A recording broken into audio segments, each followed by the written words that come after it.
প্রিয় শিক্ষার্থী, আসসালামু আলাইকুম। নবকুমার ইনস্টিটিউশন ও ডক্টর শহীদুল্লাহ কলেজে অনলাইন ক্লাসে তোমাদের স্বাগতম। তো শিক্ষার্থীরা, আজকে ক্লাস হবে তোমাদের একাদশ শ্রেণীর জীববিজ্ঞান প্রথম পত্র, একাদশ শ্রেণীর জীববিজ্ঞান প্রথম পত্র পঞ্চম অধ্যায়ের শৈবাল ছত্রাকের দ্বিতীয় অংশ, শৈবাল এবং ছত্রাকের দ্বিতীয় অংশ। প্রথম অংশ আমি গত ক্লাসে করে দিয়েছি, আজকে আমরা আলোচনা করবো দ্বিতীয় অংশ। তো শিক্ষার্থীদের উদ্যানটা তোমরা জানো অনেক বড়, তো আমরা কাছে আলোচনা করবো আজকে ইউরোটিক্স এর যৌন জনন এবং এগারিকাসের ফুটবটি। ইউরোটিক্স এর যৌন জনন এবং এগারিকাসের ফুটবটি তোমরা জানো। ইউরোটিক্সটা হচ্ছে তোমার শৈবালের একটা অংশ। তো এখানে ইউরোটিক্সটা হচ্ছে হিটারোথেলিক শৈবাল। হিটারোথেলিক শৈবাল, ইউরোটিক্সটা কি? হিটারোথেলিক শৈবাল। এবং এর যৌন জননটা কেমন? আইসোগ্যামাস। এই দুটো পার্ট খুবই গুরুত্বপূর্ণ শিক্ষার্থীরা, কারণ এই দুটো পার্ট অবজেক্টিভে থাকে। যে ইউরোটিক্সটা হচ্ছে হিটারোথেলিক শৈবাল আর এর যৌন জননটা কেমন? আইসোগ্যামাস। তো শিক্ষার্থীরা, তো আমাদের পরীক্ষা আসবে যে ইউরোটিক্সের যৌন জনন।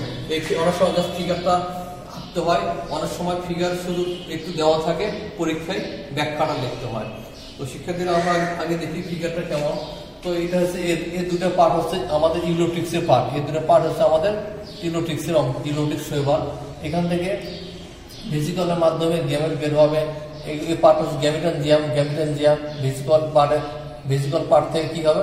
আমাদের গ্যামেট বের হবে।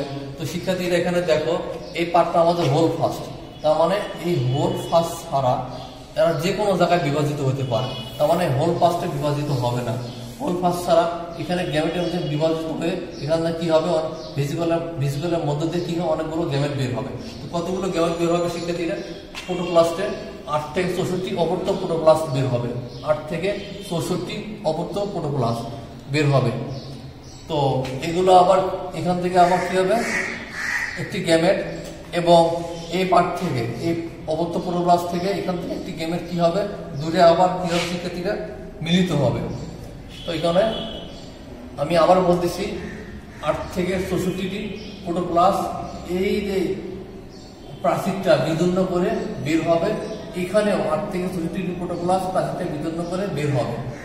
তো এখান থেকে একটা গ্যামেট আর এখান থেকে একটা গ্যামেট আসে কি হবে? মিলিত হবে। তোমরা জানো এখানে এন গ্যামেট হচ্ছে এন, এখানে হচ্ছে একটা এন। তো যখন মিলন হবে এন প্লাস এন, তার মানে এই দুটো মিলিত হওয়ার পরে কি উৎপন্ন করবে শিক্ষার্থীরা? জাইগোট উৎপন্ন করবে। জাইগোট উৎপন্ন করবে। আর শিক্ষার্থীরা, এখানে দেখো এদের আই স্পট গুলো অনেক স্পষ্ট, কিন্তু আই স্পট অনেক স্পষ্ট। তো গ্যামেট উৎপন্ন করবে। গ্যামেট আবার কি করবে? এখানে কয় গ্যামেট? এন প্লাস এন, তার মানে 4 ফ্লাজেলা বিশিষ্ট। আগে দেখো শিক্ষার্থীরা, এখানে 2 ফ্লাজেলা ছিল, এখানে 2 ফ্লাজেলা ছিল। এই দুটো যখন একত্রিত হবে 4 ফ্লাজেলা হবে। 4 ফ্লাজেলা বিশিষ্ট গ্যামেট সৃষ্টি করবে। তো এখান থেকে জাইগোট সৃষ্টি হলো। জাইগোটের পরে কি হলো? এখানে ফ্লাজেলা বিহীন প্রাচীর বিশিষ্ট অবস্থা। তার মানে এখানে ফ্লাজেলা থাকবে না, এখানে ফ্লাজেলা বিহীন একটা প্রাচীর সৃষ্টি হবে, যেখানে নিউক্লিয়াস থাকবে। এবং এই নিউক্লিয়াস থেকে আবার এটা কি করবে? 4 নিউক্লিয়াস বিশিষ্ট অবস্থা সৃষ্টি হবে। 4 নিউক্লিয়াস বিশিষ্ট অবস্থা সৃষ্টি হবে। এই 4 নিউক্লিয়াস বিশিষ্ট অবস্থা থেকে আবার জুস্পোরেঞ্জিয়াম সৃষ্টি হবে। শিক্ষার্থীরা, এখানে দেখো জুস্পোরেঞ্জিয়াম, এখানে 4টা নিউক্লিয়াস বিশিষ্ট অবস্থা, এখান থেকে জুস্পোরেঞ্জিয়াম সৃষ্টি হলো। এই জুস্পোরেঞ্জিয়ামের প্রাচীরটা বিদীর্ণ করে, এই প্রাচীরটা বিদীর্ণ করে কি উৎপন্ন হবে? জুস্পোর। এন সংখ্যক জুস্পোর সৃষ্টি করবে। এই জুস্পোর গুলো আবার মিলিত হয়ে কি করবে শিক্ষার্থীরা? ইউরোটিক্সের নতুন শৈবালের সৃষ্টি করবে।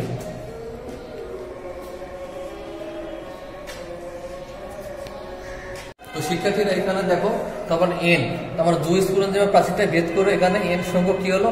জুস্পোর সৃষ্টি করলো। এরপরে জুস্পোর গুলো কি করলো? একটা পূর্ণাঙ্গ শৈবালে আবার নতুন রূপে পরিণত হবে। তো শিক্ষার্থীরা, আমি আবার এই সাইকেলটা রিপিট করতেছি। এখানে দেখো হোল প্লাস ছাড়া এরা যে কোনো জায়গায় বিভাজিত হবে।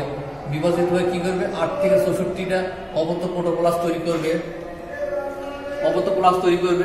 পরে এখানে কি করবে শিক্ষার্থীরা? এখানে দেখো প্রোটোপ্লাস্ট থেকে এখানে গ্যামেট, এখানে অনেকগুলো 8 থেকে 64টা থাকবে প্রোটোপ্লাস্ট। এখানেও 8 থেকে 64টা থাকে প্রোটোপ্লাস্ট। এখান থেকে একটা গ্যামেট নিচে আসবে, এখান থেকে গ্যামেট নিচে আসবে। তার মানে একটা ভেসিকল দ্বারা পরিবেষ্টিত অবস্থায় একটা জননকোষের বা গ্যামেটেনজিয়ামের প্রাচীর ছিদ্র বের হয়ে আসে এবং ভেসিকলে অবলুপ্ত পর মুক্তভাবে সাঁতার কাটে। এই পার্টগুলো কি আছে? একটি ভেসিকল দ্বারা পরিবেষ্টিত অবস্থায় এটি এরা জনন কোষাধার, অথবা তোমরা জানো এটা গ্যামেটেনজিয়াম। এই গ্যামিটানজিয়াম এর প্রাচীরটা কি করবে, ছিদ্রপথ হয়ে বের হয়ে আসে এবং এরা মুক্তভাবে সাঁতার কাটবে, সেটা বলা হয়েছে। তারপর এখান থেকে একটা গ্যামেট নিচে আসবে, এখান থেকে একটা গ্যামেট নিচে আসবে, এই দুটো গ্যামেট আবার কি হবে, মিলিত হবে। মিলিত হয়ে এখানে দেখো দুটো ফ্লাজেলা, এখানে দুটো ফ্লাজেলা, এরা কি হবে, 4 ফ্লাজেলা বিশিষ্ট জাইগোট সৃষ্টি করবে।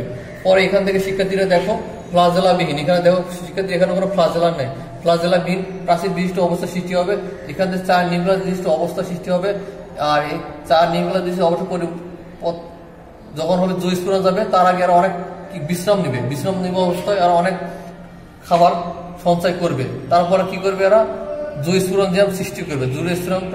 জোইস্পুরঞ্জিয়ামের প্রাচীর ভেদ করে কি হবে, জুইস্পোর সৃষ্টি হবে, দুটো জুইস্পোর সৃষ্টি হবে। এগুলো আবার কি করবে, পূর্ণাঙ্গ শৈবালে সৃষ্টি করবে। এই হলো মোটামুটি ইউরোটিক্সের যৌন যন্ত্র। শিক্ষার্থীর এখন আমরা আলোচনা করবো অ্যাগারিকাস। অ্যাগারিকাস বাংলা এটাকে বলা হয় ব্যাঙের ছাতা। সাধারণত এটা পচা কাঠ বা সেতে মাটি অথবা কোন দেওয়ালের এক সাইডে এই জিনিসগুলো, এই ব্যাঙের ছাতা হয়, দেখতে ব্যাঙের ছাতার মতো, ওই জন্য এটাকে বলা হয় ব্যাঙের ছাতা। সাধারণত কাঠ, সেচে জায়গায়, কোনো দেওয়ালে এগুলো জন্মগ্রহণ করে। তো শিক্ষার্থীরা এই অ্যাগারিকাসের দেহটা দুটো অংশে বিভক্ত, একটা হচ্ছে দৈহিক অঙ্গ, একটা হচ্ছে জনন অঙ্গ বা ফুটবডি। তো এই দৈহিক অঙ্গের মধ্যে এখানে দেখো, এখানে শিক্ষার্থীরা মাইসিলিয়াস আছে, আর এখানে অনেক হাইপি আছে। হাইপিগুলো দেখতে কেমন, সাদা বর্ণের। আর এদের আবাসস্থল থেকে কি করে এরা, তোমরা জানো এটা নিচের পাট, তার মানে এরা কি করবে, নিচের পাট থেকে খাদ্য সঞ্চয় করবে, খাদ্য শোষণ করে। আবার হাইব্রিড কোষগুলো দানাদার সাইটোপ্লাজম, একাধিক নিউক্লিয়াস, সঞ্চিত খাদ্য হিসেবে তৈলবিন্দু থাকে। তো শিক্ষার্থীরা এখানে আমি আলোচনা করতেছি যেটা দুটি অংশে বিভক্ত, একটা হচ্ছে জনন অঙ্গ তথা ফুটবডি, আর একটা হচ্ছে দৈহিক অঙ্গ। আর দৈহিক অঙ্গের ভিতর মাইসিলিয়াম থাকে, এছাড়া এখানে হাইপি থাকে। হাইপিগুলো দেখতে কেমন, সাদা বর্ণের। আর এদের আবাসস্থলটা থেকে এরা কি করে, কারণ তোমরা জানো এর নিচের পাট মূল আছে, তার মানে আবাসস্থল থেকে খাদ্য শোষণ করে। ফাইবার কোষগুলো দানাদার সাইটোপ্লাজম, একাধিক নিউক্লিয়াস এবং সঞ্চিত খাদ্য হিসেবে তৈলবিন্দু থাকে। এই হলো মোটামুটি শিক্ষার্থীরা এদের দৈহিক অঙ্গ। আর এবং এর রুট দ্বারা মাটির সাথে আটকে থাকে। এই হলো মোটামুটি আমাদের দৈহিক অংশ। এরপরে শিক্ষার্থীরা আমাদের জনন অঙ্গ বা ফুটবডি সাধারণত দুটো অংশে বিভক্ত।